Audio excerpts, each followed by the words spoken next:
حیراں ہوں میرے شاہ میں کیا کیا کہوں تجھے، لیکن رضا نے ختم سخن اس پہ کر دیا، خالق کا بندہ خلق کا مولا کہوں تجھے۔ حمد و صلات کے بعد واجب الاحترام محافظ ناموس رسالت، سنیوں کے دل کی دھڑکن اور قاسم فیضان غوثیت اور ساؤتھ افریقہ کی ایک عظیم الشان شخصیت جن کی گرد راہ میری آنکھوں کا سرما ہے، وہ عظیم شخصیت یہاں آپ اور مجھے مدعو کر کے اس لڑی میں ہمیں پرو رہی ہے جس لڑی کا ایک ایک دانہ ہیرے اور جواہرات سے بھی نایاب ہو جاتا ہے۔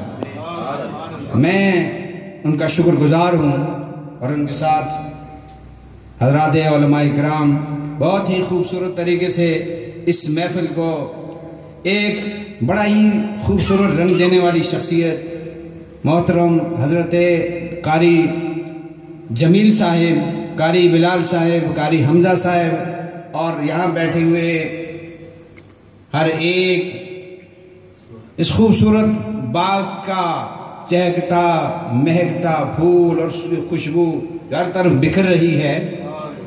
میں جب بھی ساؤتھ افریقہ آتا ہوں تو یہاں پر حاضری کو اپنے لیے غنیمت سمجھتا ہوں۔ یہاں سے مجھے خوشبوئے رسول آتی ہے اور یہاں سے مجھے خوشبوئے غوث اعظم آتی ہے۔ میں بلا کسی مبالغے کے آپ لوگوں سے عرض کرتا ہوں، میں نے اپنی زندگی میں ایسی کوئی درسگاہ، ایسی کوئی مسجد، ایسی کوئی خانقاہ، ایسا کوئی آستانہ نہیں دیکھا کہ جس نے تسلسل کے ساتھ انبیاء کرام، صحابہ کرام، اولیاء کرام، ان سے آپ لوگوں کو اور مجھے روشناس نہ کرایا ہو۔ دیکھتے ہیں میسج کے ذریعے ہر جمعرات کو، ہر جمعے کو کسی نہ مجھے کوئی آدمی ایک مثال دے دے، ایسی مثال ہے کہیں اور؟ پھر ہمیں تو شکر ادا کرنا چاہیے نا۔ یہ دیکھیں، یہ مت سمجھے کہ یہ تھوڑے سے لوگ ہیں، تھوڑے سے لوگ ہیں مگر بڑے عظیم لوگ ہیں۔ میں یہ سمجھتا، میں ضرور سمجھتا ہوں کہ میری گفتگو کا یہ وقت نہیں تھا اور یہ دعا کا وقت تھا۔ حضرت صاحب نے حکم دیا، قاری صاحب کو چند لمحے میں آپ کے سامنے کھڑا ہوں اور بس میں اپنی گفتگو کو ختم کرتا ہوں اس فگر اور اس پیغام کے ساتھ۔ دیکھیے، ایک شخصیت اور ایک تحریک اور ایک پیغام جو ایک ہی شخصیت لے کر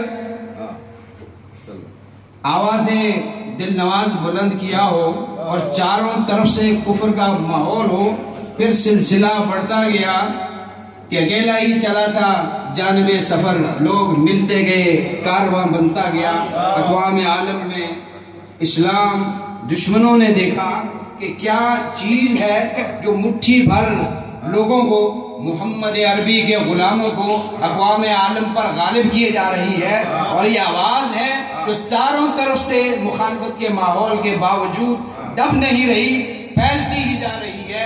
ان کے پاس کیا نسخہ ہے، کون سا ایٹم بم ہے، کون سی طاقت ہے کہ یہ بھوکے اور لاغر کمزور غریب لوگ ہو کر بھی ہم لوگوں پر غالب ہو رہے ہیں۔ دن بدن یہ دعوت بڑھتی جا رہی ہے، کیا طاقت ہے ان کے پاس، وہ طاقت ان سے نکال کر ان کو کمزور کیا جائے گا۔ اس طاقت کی نشاندہی علامہ اقبال کرتے ہیں کہ مسلمان کے پاس غالب ہونے کے لیے ایک ہی طاقت ہے، ایک ہی طاقت ہے۔ دیکھیے حضرت صاحب، حضرت علامہ مولانا راجہ صاحب یہاں تشریف فرما ہے، سائز میں دیکھ لیجئے، اور ان کے مقابلے میں بڑے بڑے ڈرم، بڑے بڑے ٹینک اور ٹینکوں جیسی شخصیات ہیں، مگر جب یہ سامنے آتے ہیں وہ ساری بھسم ہو جاتی ہے۔ کیا طاقت ہے ان کے پاس، کون سی طاقت ہے ان کے پاس؟ نہ تو موٹی گردن ہے، نہ تو بڑا پھولا ہوا پیٹ ہے، اور نہ ہی اوپر بغیر والوں کی وہ اوڑھنی اوڑے ہوئے ہیں۔ کیا چیز ہے ان کے پاس، کیا طاقت ہے؟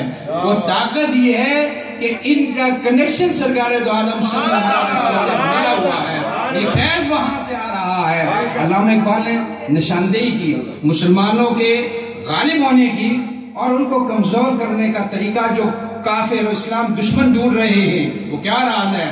کہا کہ انہوں نے اس راز کو جانچنے کی کوشش کی، وہ اس نتیجے پر پہنچے کہ مسلمانوں کو اگر کمزور کرنا ہے تو یہ فاقہ کش موت سے ڈرتا نہیں ذرا، روح محمد اس کے بدن سے نکال دو، اور فکر عرب کو دے کے فرنگی تخیلات دین کو حجاز و یمن سے نکال دو۔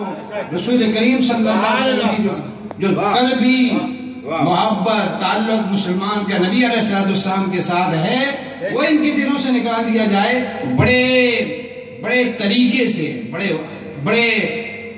سے وار کیا جائے۔ ایسے نہیں کہ اگر بولو اس کے سامنے تمہارے نبی معاذ اللہ استغفر ایسے ہیں، اگر ایسے بولو گے وہ تو ایک جماعت کمزور سا بھی آدمی، ایک ایمان کے کمزور درجے والا بھی آدمی ایک مار کر اس کا کام کر دے گا۔ اور آپ سمجھتے ہیں ایسے نام نہاد اسکالر ان کے اندر پیدا کرو کہ جو ان کو الجھائیں ادھر سے ادھر سے، کیسے تھے ہم جیسے نہیں تھے، تھوڑی سی اللہ تعالیٰ کی عظمت سامنے لاؤ، کچھ کم تعریف کرو، کچھ ایسا کرو، اللہ سے نہ بڑھاؤ۔ یہ خود جہانانہ باتیں ہیں۔ جب ہم کہتے ہیں کسی کو اللہ سے نہ بڑھاؤ، اور بے وقوف تجھے اللہ تعالیٰ کا کوئی حدود اربع کا پتہ ہے؟ وہ تو عقل سے ماورا ہے۔ جب تم یہ کہتے ہو کہ اللہ سے کسی کو بڑھاؤ نہیں تو بے ادب تم نے اللہ کو محدود کر دیا ہے، جبکہ وہ لا محدود ہے، لا متناہی ہے، لا محدود ہے۔ اور سرکار دو عالم صلی اللہ علیہ وسلم کے ذکر کے بارے میں ایسا کہتے ہو جس کے لیے خود رب العزت فرمائے کہ جعلت ذکرک ذکری، میں نے تیرے ذکر کو اپنا ہی بنا لیا ہے۔ اذا ذکرت ذکرت معی، جہاں میرا ذکر ہوگا وہاں تیرا ذکر ہوگا۔ تو خدا کا ذکر کرے، اسی لیے کہتے ہیں ذکر مصطفیٰ نہ کرے میرے منہ میں ہوئے ایسی زبان خدا نہ کرے۔ حضرات محترم، آج جن دو شخصیات کا ذکر ہو رہا ہے، اگر ان کو اقوام عالم پہ کوئی عزت ملی ہے وہ اس لیے نہیں کہ سیدنا امیر معاویہ رضی اللہ تعالیٰ عنہ کو جو مقام و مرتبہ ملا ہے، یا سیدنا حضرت امام جعفر الصادق رضی اللہ تعالیٰ عنہ کو جو یہ مقام و مرتبہ ملا ہے ان کی کوئی علمیت کی وجہ سے ملا ہے۔ ہاں علمیت تھی ان کے پاس، لیکن ان کے علم کی وجہ سے ان کو یہ مقام و مرتبہ نہیں ملا۔ اور سیدنا امیر معاویہ رضی اللہ تعالیٰ عنہ کو یہ مقام و مرتبہ جو ملا ہے یہ تعلق رسول صلی اللہ علیہ وسلم کی وجہ سے ملا ہے، کہ جو آدمی ایمان کی حالت میں چہرہ رسول صلی اللہ علیہ وسلم کی زیارت کر لیتا ہے، کائنات کے بڑے سے بڑا غوث قطب ابدال بھی پھر اس کا مقابلہ نہیں کر سکتا۔